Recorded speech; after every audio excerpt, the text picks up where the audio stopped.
From Tally to Cali. It's time to wake up. Wake up! Wake up! Warchant.com is your ultimate Seminole sports source. And this is Wake Up Warchant, presented by Vitamin Energy. The vitamins. The energy. Now here's Warchant.com's Aslan Hajavandi and Corey Clark.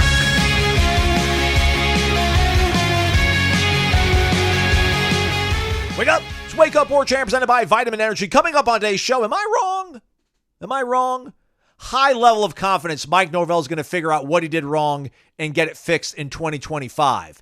Corey and I argue, debate, discuss.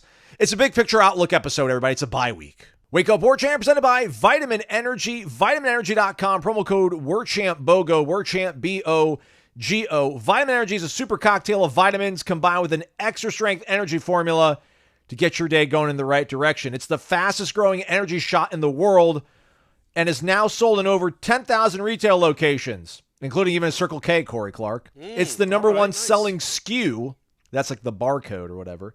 The number one selling SKU on Amazon Prime in the sports, nutrition, and energy shot category.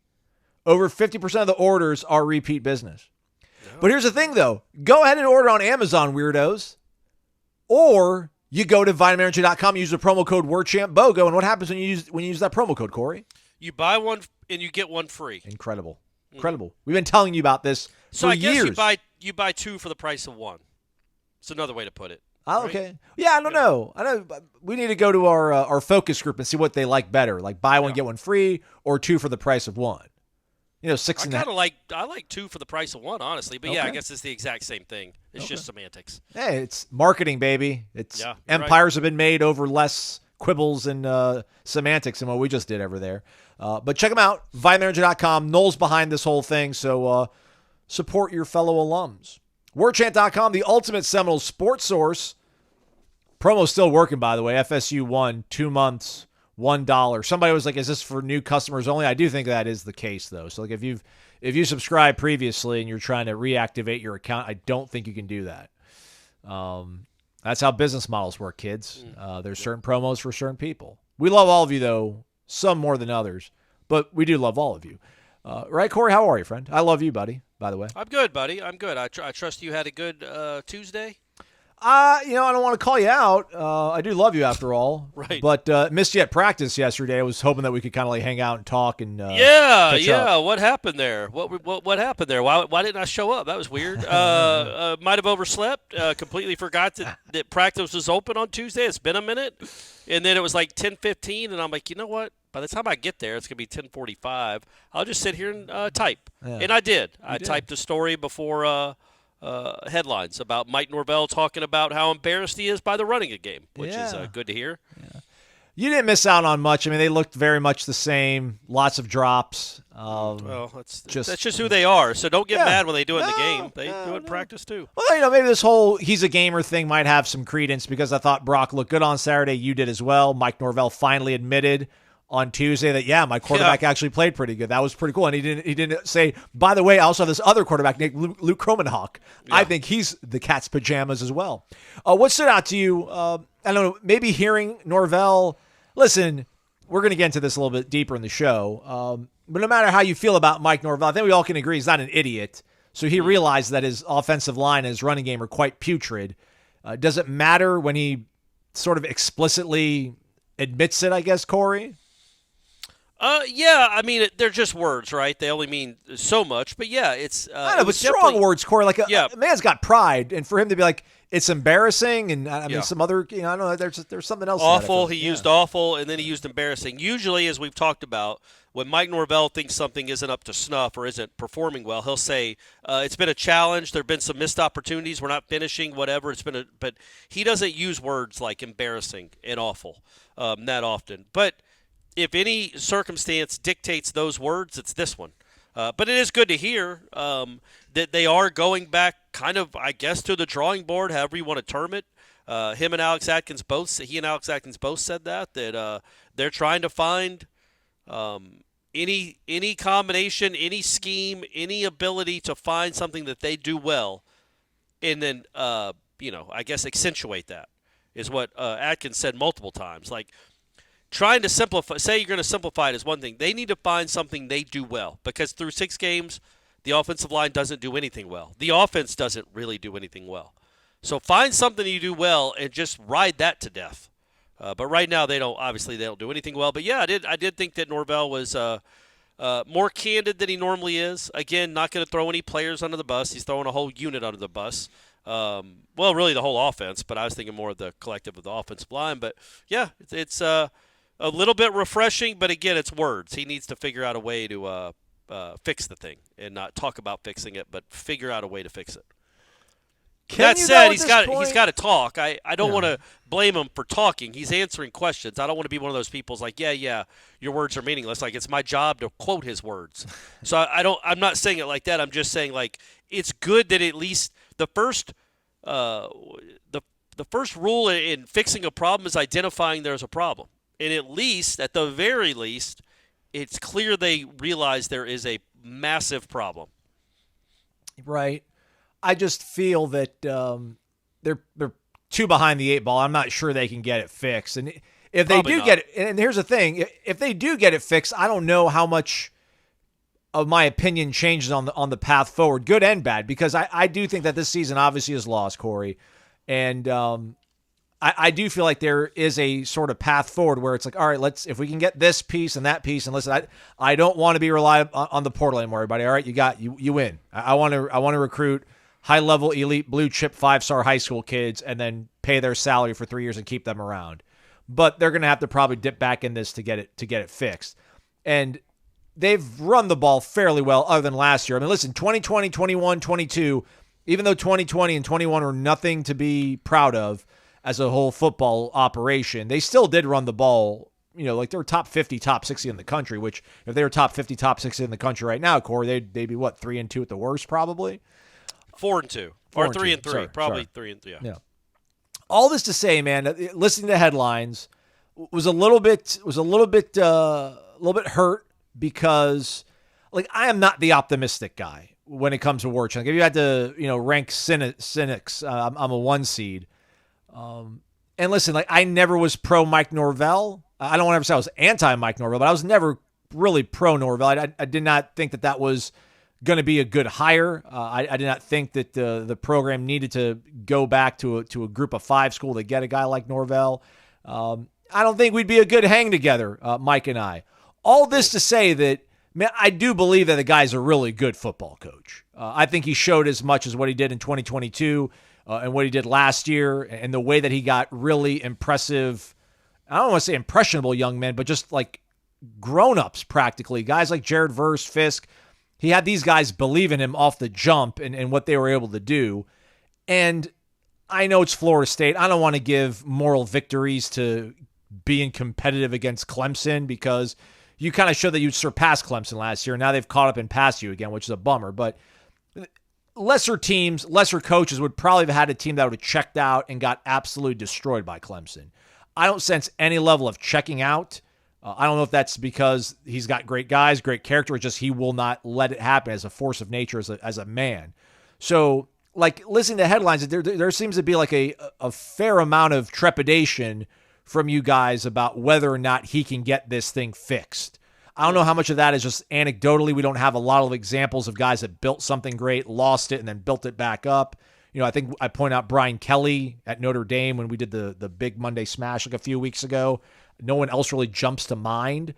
But I just believe that like what he created like the last 2 years and what he did in 2022 and 2023, and I don't know how much we want to give credit to Jordan Travis, but I'm still going to give him credit for listening to somebody and putting his chips behind that kid and then catering an offense around him and riding it out for as long as he did. I don't know, man. I just feel like this season is a wash at this point. Try to beat Florida. You probably can beat North Carolina and Duke. And then we'll see how the portal looks. And I just feel like he got it all wrong 1 year. He got it all right 1 year. Let's just get closer to getting it all right. And it's not that difficult of a turnaround. Where do you disagree with that? I don't, but I guess I go back to the whole portal conversation. I just looked it up while you were talking. I was listening, though. Man, Georgia had 9 transfers come in this last class, including their leading rusher. And one of their leading receivers who just got arrested. So that's not great for them. And not for a driving violation, by the way. It was something actually worse. But they have 9 transfers from Stanford and obviously Florida with Etienne and the kid from Miami. So even the big boys, Ohio State has 7. And one of those is the starting quarterback. One of those was the best safety, best defense prospect in the country. So you can't just say that's how we're going to build. It's through the portal is out there, and even the great teams, the established great programs use it. They just missed. They've got to be better in the portal. Imagine if Lola Haya, I don't want to kill that kid. I'm not going to. Imagine if Grady Kelly was, another Fabian Lovett. That'd be a big upgrade. Imagine if either the offensive lineman, any of them, including the kid from Harvard, if any of them ended up being good offensive linemen on this team. Or if you brought in a receiver that was as dynamic as we were hoping Malik Benson could be. Maybe he will be. Certainly seems like he'll be here another year. But they just didn't do well in the portal. So do well in the portal, and yes, it can flip. It won't flip to 13-0 next year. That seems unlikely. But rosters flip, and I think what they have to do, man, is make sure the right guys are coaching the incoming talent. That to me is quarterback is the number 1 issue. Fixing the running game is number 2, whatever that takes, whether it means bringing in a coordinator with his own offense to install, which means he will probably want to bring in his own offensive line coach, who he has worked with in the past, that knows they speak the same language and it works together, and he could come up with schemes, blocking schemes to free the offense. But whatever it takes, fix the running game, get yourself a quarterback, or make sure you have the quarterback on the roster. Those are the 2 huge priorities going into the offseason. But if you do have a quarterback, if Brock Glenn ends up being an NFL player, or Kromenhoek shows you something the last 4 games where you're like, yeah, that's something, he's going to be a big deal in 2025. Whoever it is, Trevor Jackson, I do not care. You get yourself in all – I'm not asking for the world, Aslan. I'm not asking for the number 1 overall pick. I'm asking for an all-ACC caliber quarterback. Not even first team, my man. Honorable mention, okay? No, I don't want honorable mention. I want third team. Okay. Third team or better, all-ACC quarterback.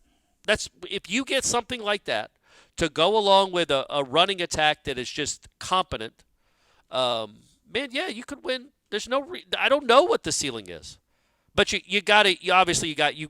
There isn't enough talent on this roster, certainly not on the line of scrimmage, that's been proven anyway, to think you can just not go get yourself some real talent in the portal, because it'll be.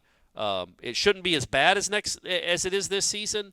But it's not going to give you a lot of hope if you're just going to be playing guys that are already on the team that aren't playing well right now or can't even get on the field right now. That's not going to instill a lot of hope for the future, the immediate future of 2025. Go get yourself some players, man.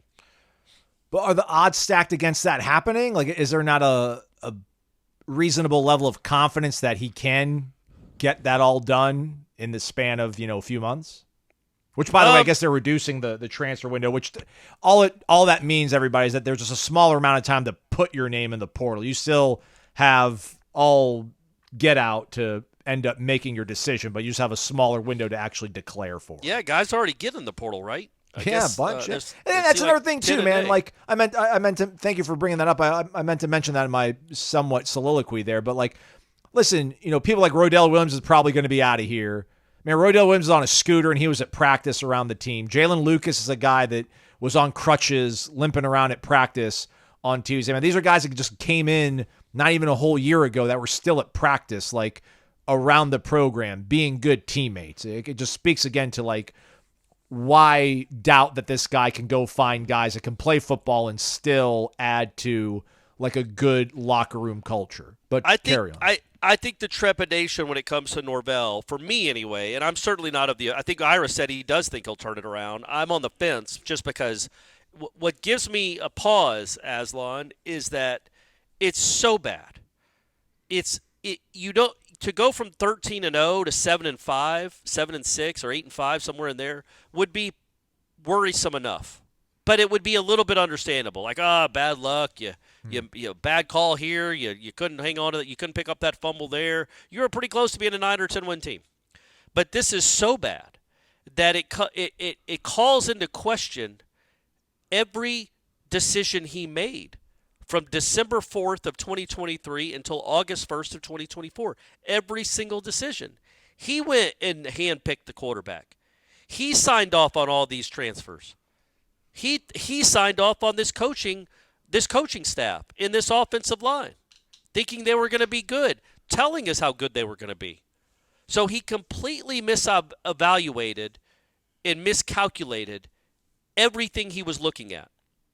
That's what's concerning.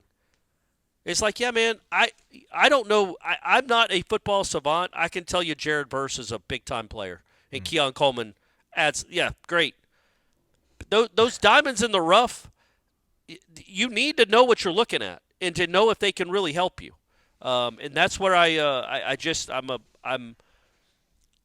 pause a little bit because, number one, he's not bringing in great high school recruiting classes, which, okay, that maybe that's just life at Florida State here while he's here. But if you bring in big-time transfers, that won't matter as much. But this year, he didn't bring any big-time transfers in either. Right. Really, right? Like, is there one? Is there one that you're like, yeah, that was a home run? I don't. No, there isn't one. No. So that's the issue. Like 2 years in a row of bringing in big-time transfers, like home runs, grand slams, and then this year it's a bunch of strikeouts, and that has you concerned. Okay, was this year the anomaly? Or was the year prior the anomaly? And then getting Verse to come back, getting 2 years of Jared Verse, getting 2 years of Johnny, getting Keon after spring. Like, were those the anomalies in the perfect storm, or was this the perfect storm? That's where I think you wonder. Just the evaluation skills, the evaluation of what he's knowing what he's looking at is what I thought was little. It's troubling, right? It's not a deal breaker. He's proven he can do it, but it's troubling. Because what happened? What did he think he was going to – what did he think he had on his roster and what he actually has on his roster is such a huge chasm that it gives you pause that he knows what the heck he's looking at. Yeah, I do have some, concern about being critical about him when it comes to Cam Ward because I feel like it's, there was some of the stuff that we looked at after. Buddy, not even Cam Ward, right? What about the kid at Vanderbilt? Yeah, Diego Pavia. Yeah, I don't know how. Yeah, I'm sure there had to be some sort of pre-existing relationship between somebody at Vandy and New Mexico State to know about that. Million years, a kid would choose Vandy over Florida State. No, coming off a 13-0 season. That's what I'm saying. Like, when I say handpicked, I mean, okay, Cam Ward was the one guy he couldn't get, or maybe I don't know, Will Howard was going to go to Ohio State no matter what. The kid at Syracuse he could have gotten. I promise you. And I'm not saying I know anything. I'm just saying it's Syracuse. Nobody goes from Ohio State to Syracuse if Florida State's an option. Well, apparently I think he's got a relationship, with the head coach at Syracuse. But it's still Florida State and Syracuse. Right. You know what I mean? Like, I get why he ended up at Syracuse, but if Florida State actually wanted is it McCord? That's his name, right? Kyle McCord. Yeah. If Florida State wanted Kyle McCord, I feel like Florida State would have gotten Kyle McCord. He went to Syracuse. Yeah. And then this kid, I can promise you don't go from New Mexico. You would go from New Mexico to Florida State and not go to Vandy. And those are just two. Like, it's not like I can sit here and say I was begging for this in December. Go get the kid from Ohio State. And I'm telling you, that New Mexico kid, there's something to him. I'm not sitting here saying I'm smart enough to have been saying stuff like that. This is all hindsight. But it's their job to know what quarterbacks fit their system and what quarterbacks can play for them. And they missed. They took a wild. It wasn't even a wild swing. They thought they were taking like a contact swing because it was DJ, pretty safe, and it ended up being a horrible strikeout. So, so this moving forward, you hope it's Brock or you hope it's Luke or Trevor. You hope he's on the roster, your future quarterback. You need to know though, and if you do go in the portal, even if it's for linemen, if it's for a defensive lineman, go get a badass. Grady Kelly, I love you, buddy. You don't need a Grady Kelly next year. I mean, you can keep that Grady Kelly, I guess. Well, that's but you need to go get a Josh Farmer clone. Well, that's the thing. They probably we have a Farmer, we have a Darryl Jackson. Right. We just need we don't need a dynamic guy in the middle there. But what is it, Occam razor or whatever we like to bring up on the show as we reach back. Occams, yeah. Sorry to his family. Apologize. Right. But could it be just as simple as he was on tilt because he was absolutely dejected about the way last season ended, and he was absolutely foaming pissed off, and he's like, sure, yes. Yes, that guy will work, sure, yes.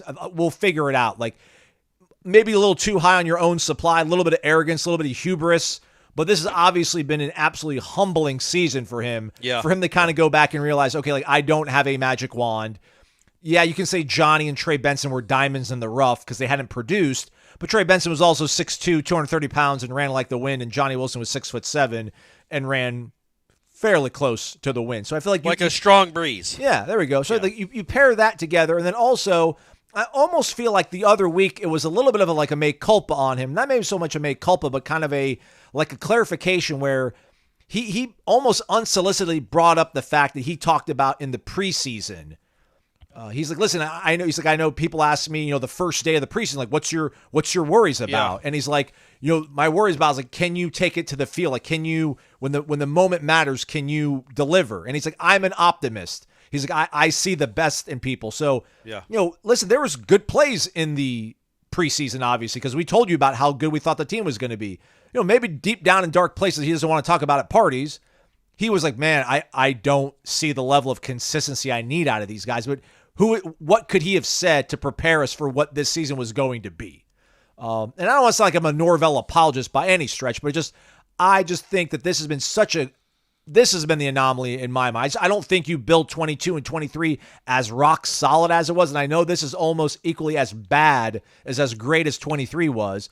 But the explanation to me just kind of works. It's unfortunate that you thought that's the concerning thing to me is how did you think DJ, even with a good offensive line, I mean, he maybe gets you 9-10 wins, but aren't you competing for a national title? Would you really have trusted a, let's say, above average offensive line, above average running game with a quarterback who just remains to be an inaccurate passer, an inaccurate thrower of the ball? That's something that to me is that's a clear miss in bad eval. But again, I just think he wanted Cam Ward. He probably looked at those two guys like, all right, I can do all this with Cam.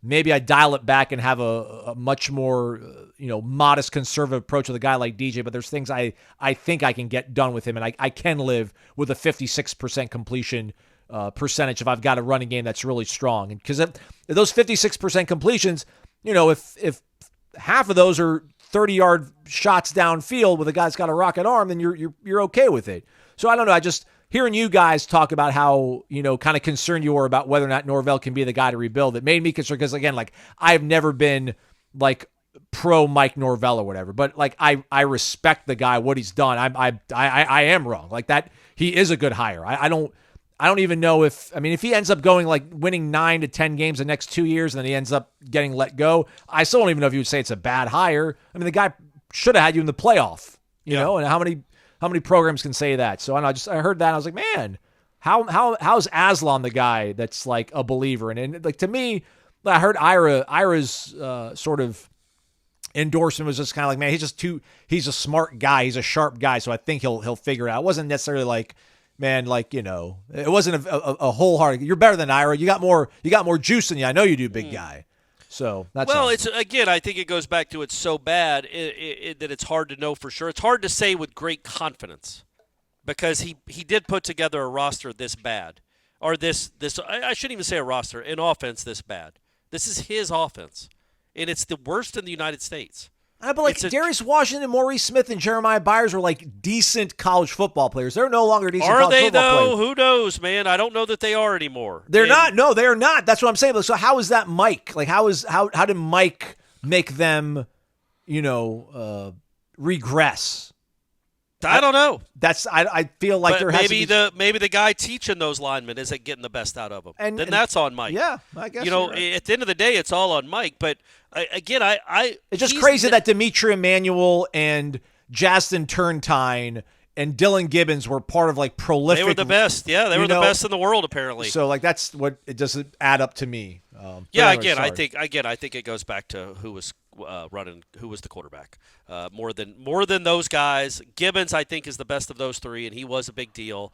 But I think more than anything, it's they had a quarterback that would run or was a threat to run, and that changed the numbers, and they were able to take advantage of it. They clearly, for whatever reason, Aslan, do not run their quarterbacks at all anymore. But going back to Norvell, the one thing that's going to be really fascinating about the offseason is he's never been in a position like this before. He's lost coaches, but I don't know how many times throughout the course of his career he's had to fire coaches. He's certainly never had a season like this. You don't become a head coach at 33 or however old he was when he got the Memphis job by having offenses that are dead last in the country in rushing and are averaging less than 15 points per game. That doesn't happen. He's used to putting up huge points in huge yardage and huge numbers. That's how he got the job. Well, now he's got the worst offense in the country, and he's got to – I want to see how competitive he is because I'm sure Alex Atkins is a friend of his, or he feels like he's a friend of his.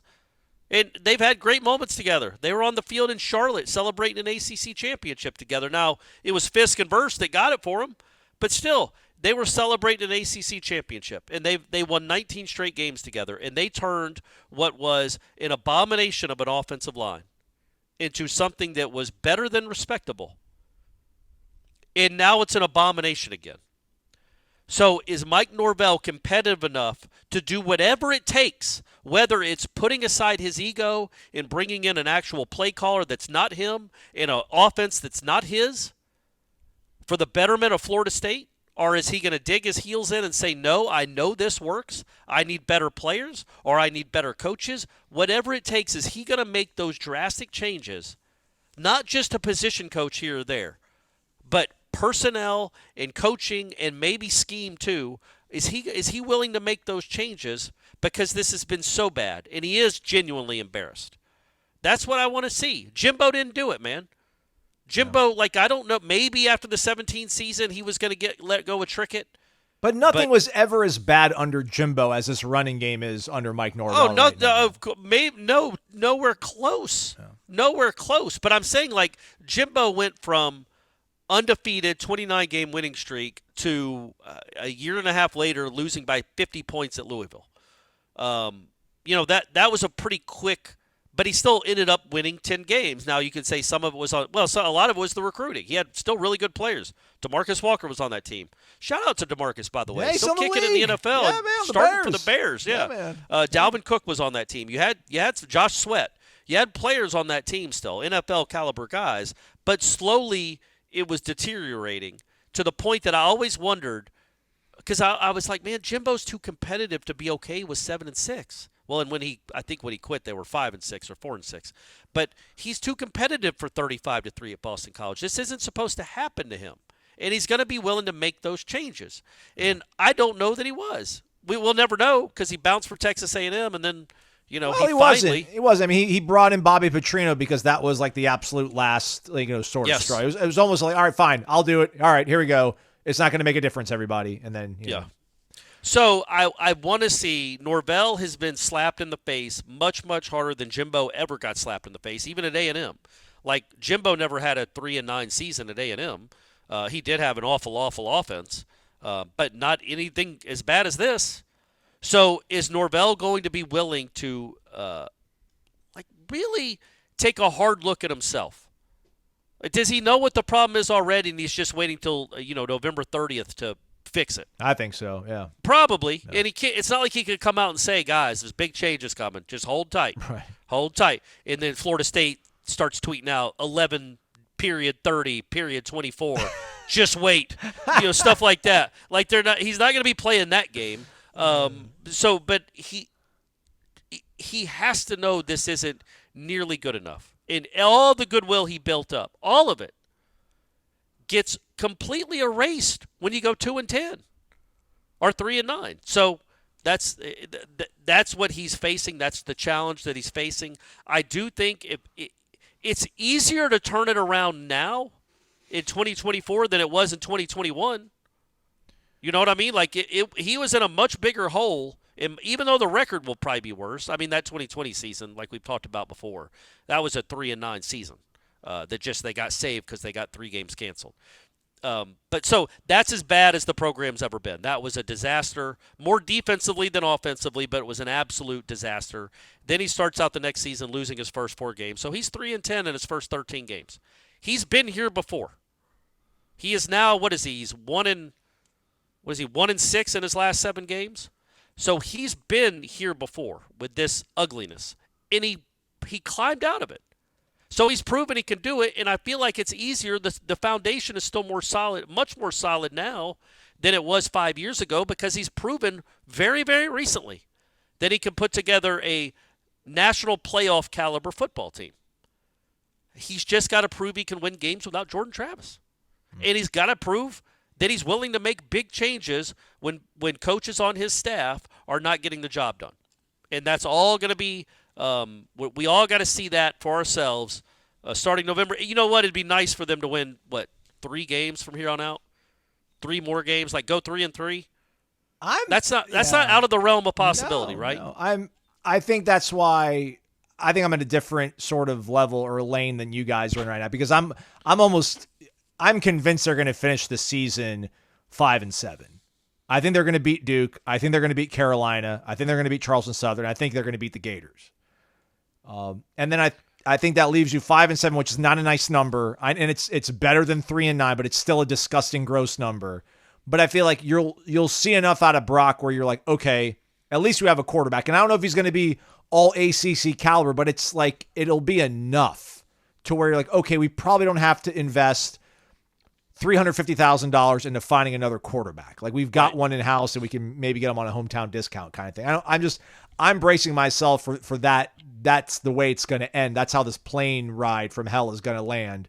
And then you're like, okay, now go in the portal and find 6-7 good pieces, figure out some high school momentum, and then we should be okay going into 2025. But there's no guarantee it's going to happen that way. But that's just the way that I feel right now. Okay, well, good. I'm hoping it works out. I'm with you. I hope it happens. I would get more than 7 in the portal.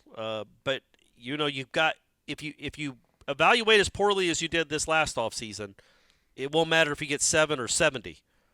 You need to get good guys, not big name guys from high school, but good players. And they have not. They did not do that this past offseason. That is correct. Who is the best one, Malik? I mean, I feel bad for Malik, man. Right, so you ready? Here we go. That is a great catch. That's a great catch he made on the sideline. They haven't made many this year, gang. They haven't had a lot of highlight reel plays by their receivers. That is a great catch, a competitive catch. Like, that's my ball, and I'm getting my feet down because we got momentum, and I'm feeling it. And then your guard got called rightly for a hold. Malik Benson's going to get married, and they're going to be like, if anybody here has anything to say otherwise between this man and this woman, speak now or forever hold your peace.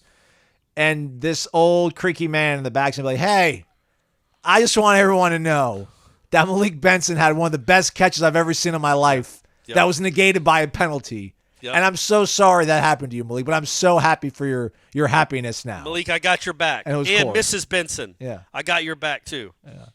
Yeah. We've got your back because we let you know about how awesome the Corner Pocket Bar and Grill is. And then you folks show up and you're like, wow, I had fun here, everybody. And the food was good. You guys weren't lying. No cap, everybody. That's how we roll here on the program. Corner Pocket Bar and Grill, cptallybar.com, the website, 2475 Appalachia Parkway. Daily lunch specials from 11 a.m. to 3 p.m.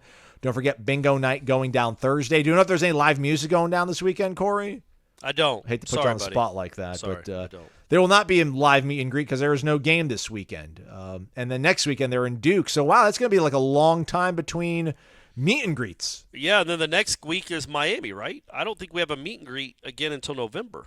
Oh, my gosh. Is that true? I think before the North Carolina game, I think. I thought Carolina's between I should know this by now. Oh, is it? Don't. Is it Duke and then North Carolina? No, you're right. It's a Duke and then Miami. What a hellacious road stand for the Noles. It's going to be tough. My goodness. But it's there for you all days of the week, everybody. And happy hour Sunday all day. Is that right? Crazy during football season? It says it on the screen in front of me here. Let me check my other screen. Yeah. 4 to 7 daily, all day Sunday. Corner Pocket Bar and Grill, 2475 Appalachia Parkway. Welcome back. Wake Up Warchant, presented by Vitamin Energy. VitaminEnergy.com. Promo code Warchant BOGO. Warchant BOGO. Buy one, get one free. All flavors, all varieties are available, everybody. Find one that's your favorite. All right, so here's the list, Corey. Cam Riley, Duke Cooper, Jake Rizzi, Sean Murphy, Richie Leonard, Roydell Williams, TJ Terrence Ferguson, Sione Lolahea, Tomiwa Durajaye, Malik Benson, Devontae Brown, Jalen Lucas, Grady Kelly, Jalen Brown, Earl Little Jr., DJ Uwe Ungalale, Marvin Jones Jr.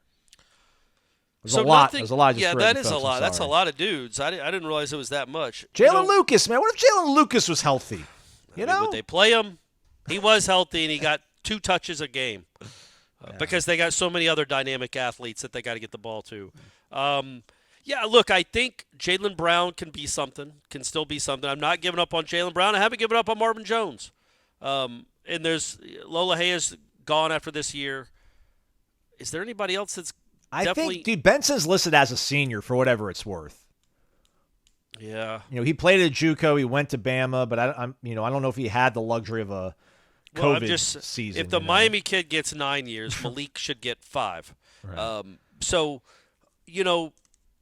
there some of those guys could be back. Some of them could grow into their roles. But Rizzi's one of those guys, probably. As you listen to those names, it doesn't fill you with,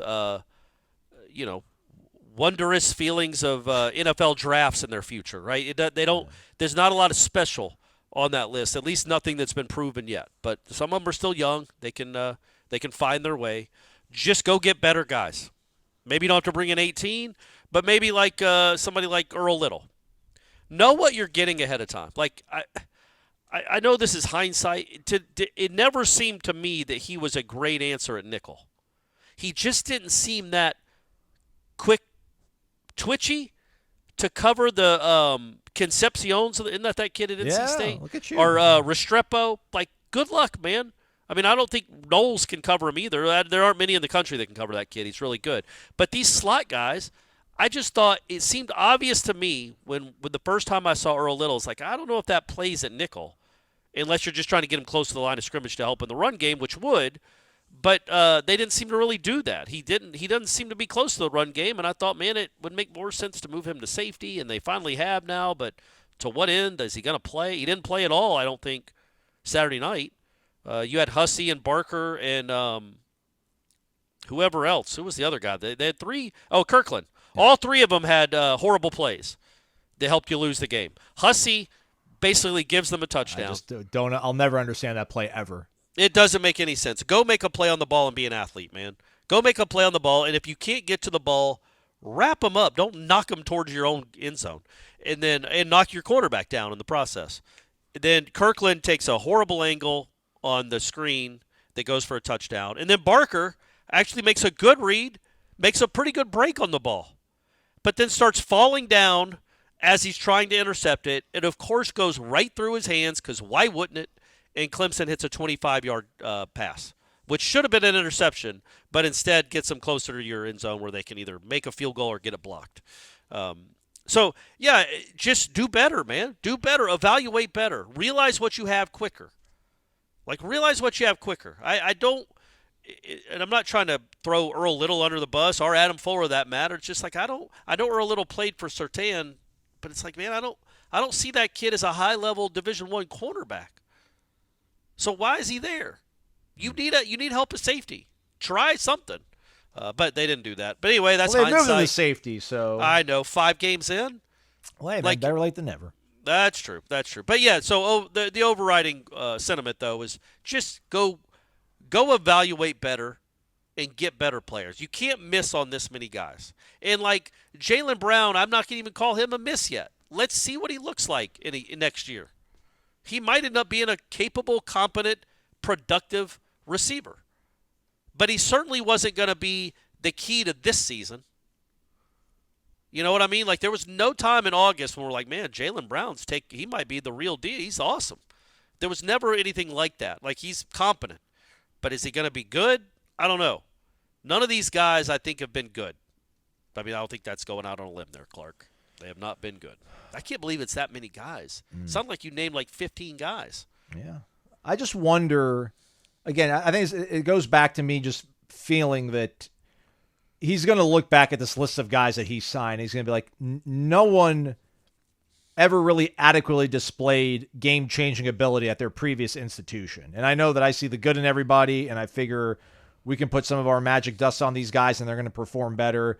But I just feel that he's going to learn from the mistakes of what he did on these evaluations of these guys. I almost feel like there wasn't an evaluation. It's just I need this what I need. I need a few more offensive linemen.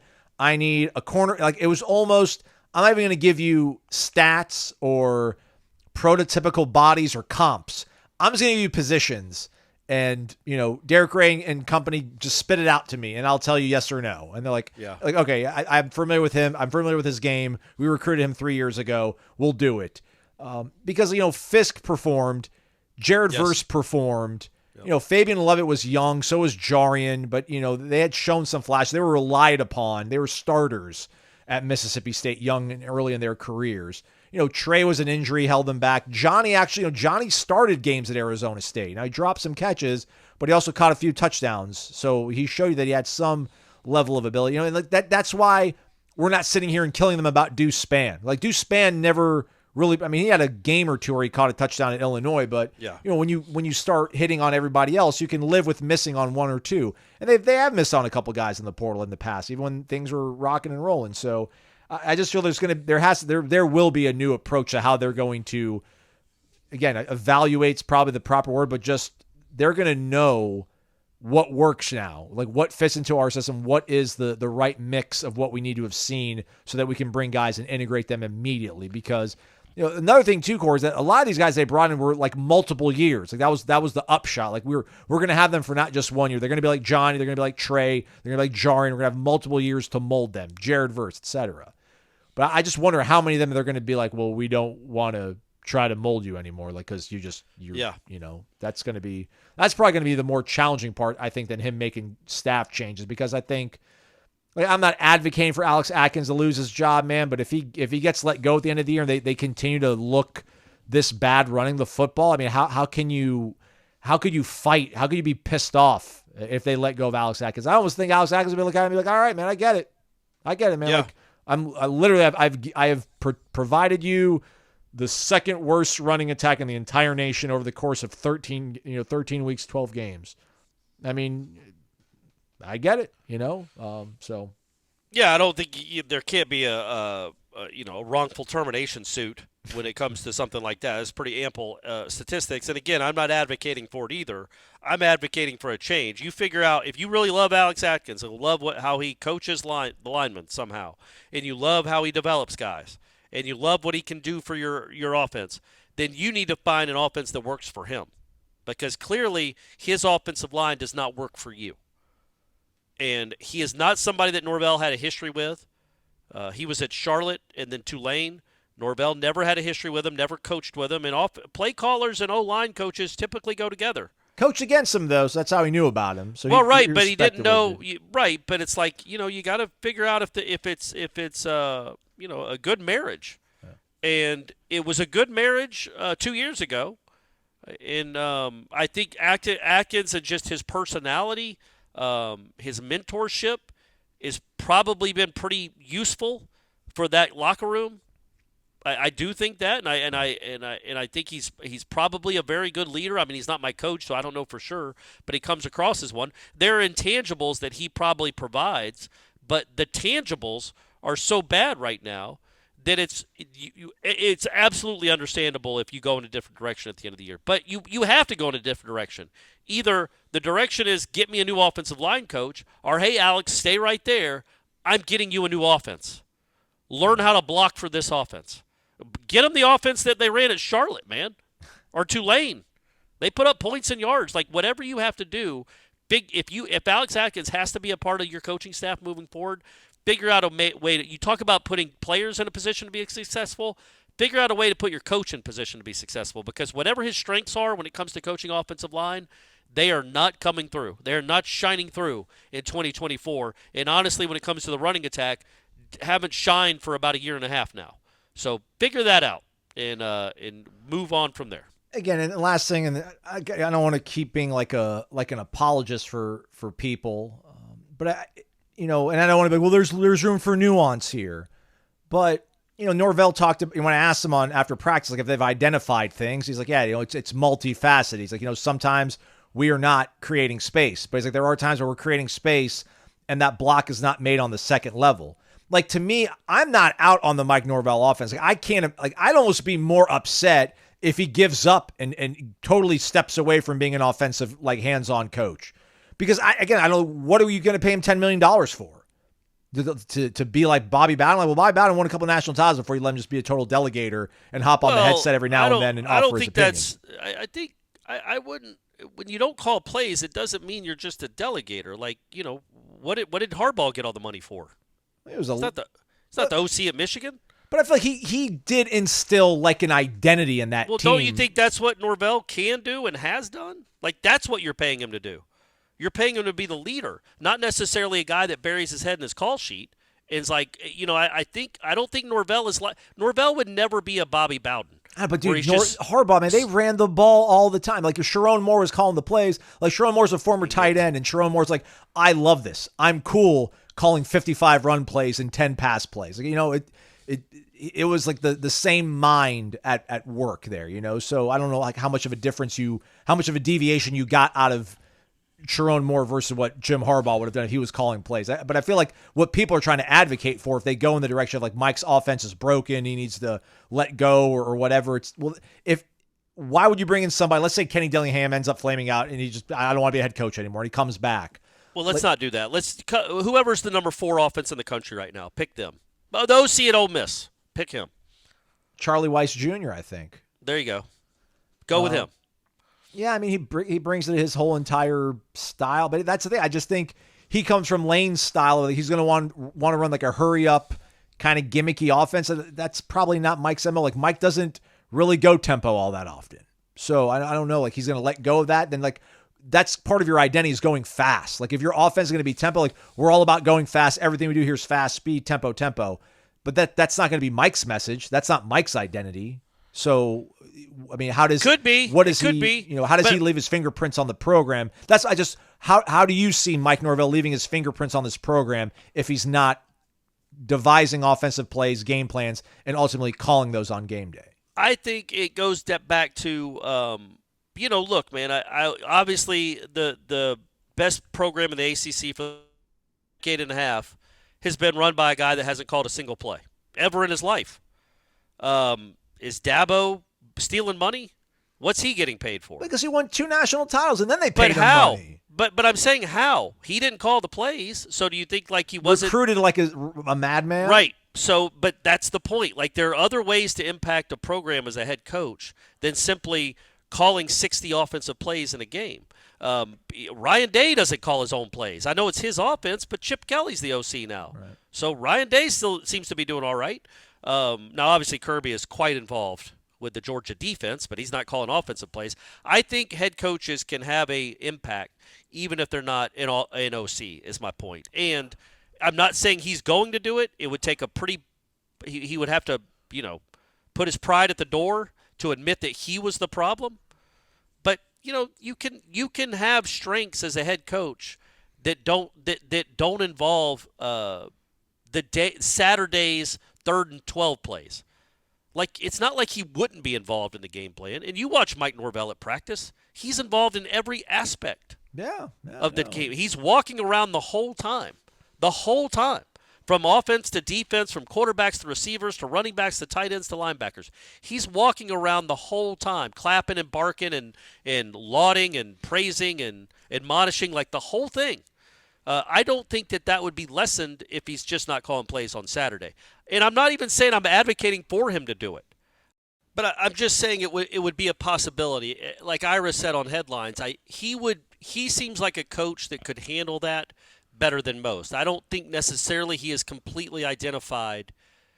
It's not like Aslan, it's not like we in 2022 and 2023, people were thinking, well, we've got this wonder kid, this offensive phenom that has turned this program around. It was more about the culture he instilled and how hard they played. I don't know, man. It was about them running for like 200 yards a game. Well, that ain't happening anymore.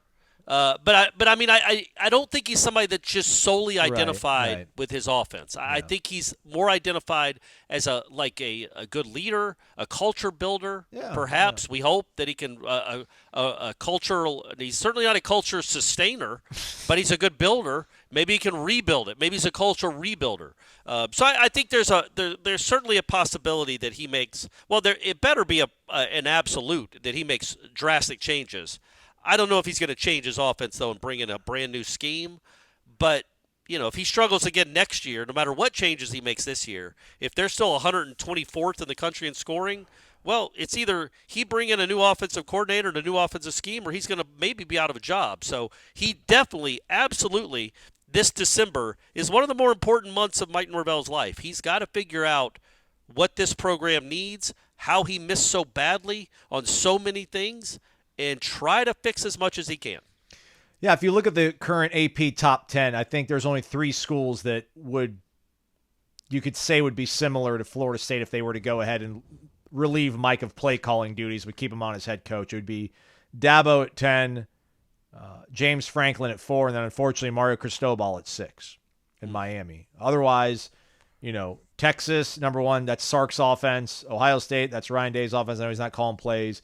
Dan Lanning at Oregon, it's his defense. Georgia, obviously. Alabama, DeBoer. Tennessee. Man, Tennessee's still number 8 after losing to Arkansas. Good Lord. Where's Alabama? 7. After losing to Vandy. Yeah, it's the shell game, baby. Yeah. It's the shell game. Let's be vulnerable, everybody. I'm going to tell you a secret. It's Aslan, by the way. I stopped wearing deodorant one day during the pandemic, and then one day became a week, which became a month, which became a year, and then it became years. But I'm fine now, everybody. I do wear deodorant. I don't wear what I used to wear, though, which was antiperspirant deodorant, because, first off, I would still perspire.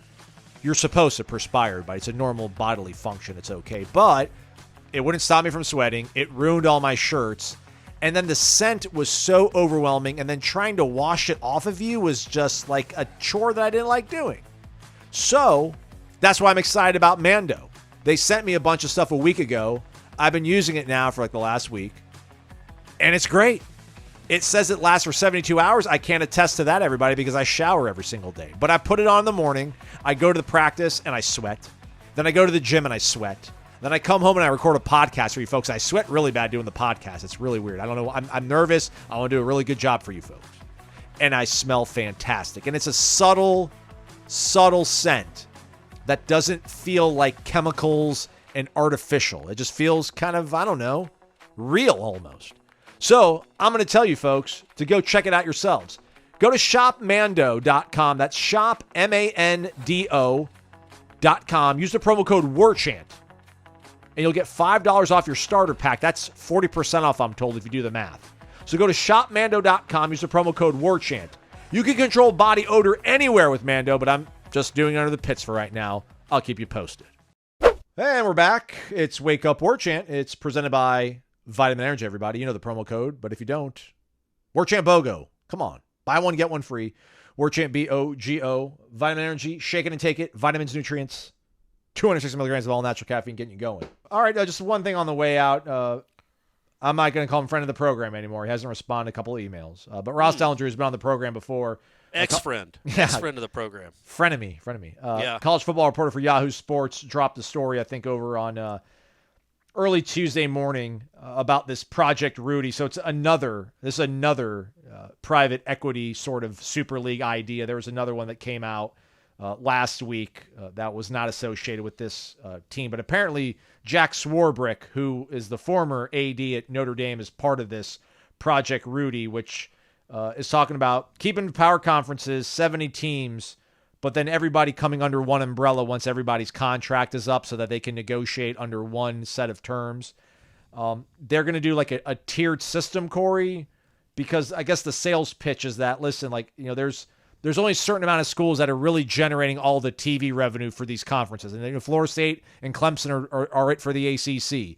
And Michigan and Ohio State are largely it for the Big Ten. So these tiers, there would be a top tier, a tier 1, 16 schools. Although I don't know if Florida State would be able to elbow their way into that. But would probably get somewhere between $130 million in the fourth year of this deal, somewhere up to $250 million by year 12, which would be double what the SEC and Big Ten are currently getting. And Florida State's nowhere near $130 million right now, obviously in the ACC. Then there would be a second tier of 22 schools that would get about $60 to $110 million.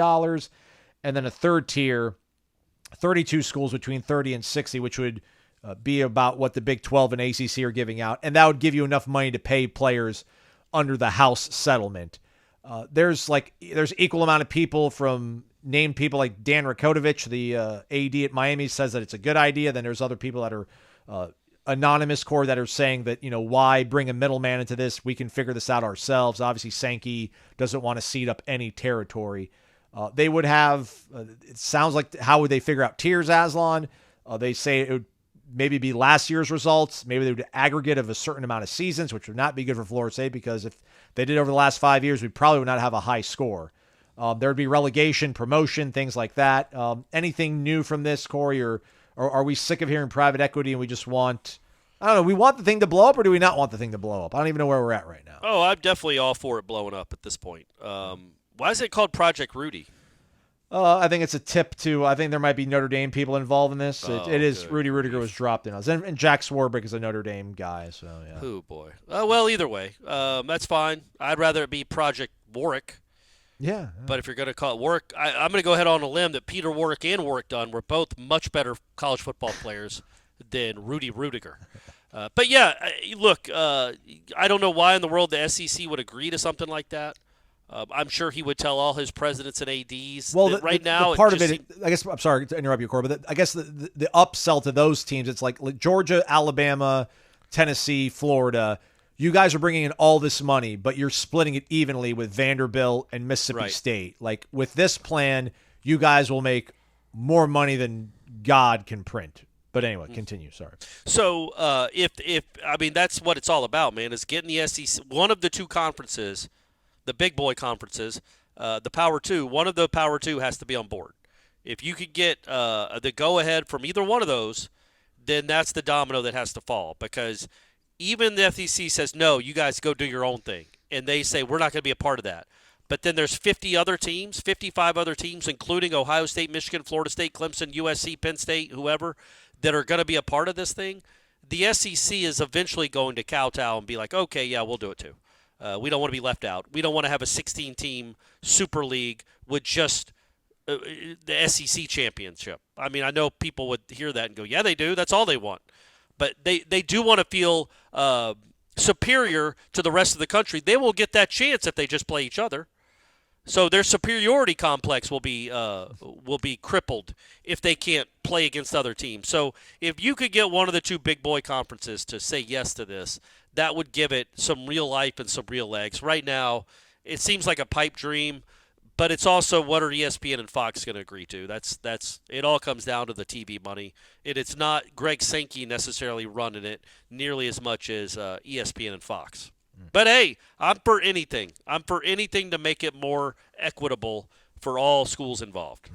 Live show tonight at 6, Corey. You down? Let's do it. Let's do it. We'll do that. We'll catch up with you then. Jeff Cameron Show's got you covered from 1 to 4 o'clock. Warchant.com as well. Practice updates, footage, all the good stuff over at Warchant.com. He's Corey. I'm Aslan. Thanks for listening to Wake Up Warchant, presented by Vitamin Energy. VitaminEnergy.com. Again, that promo code WarchantBOGO. Buy one, get one free.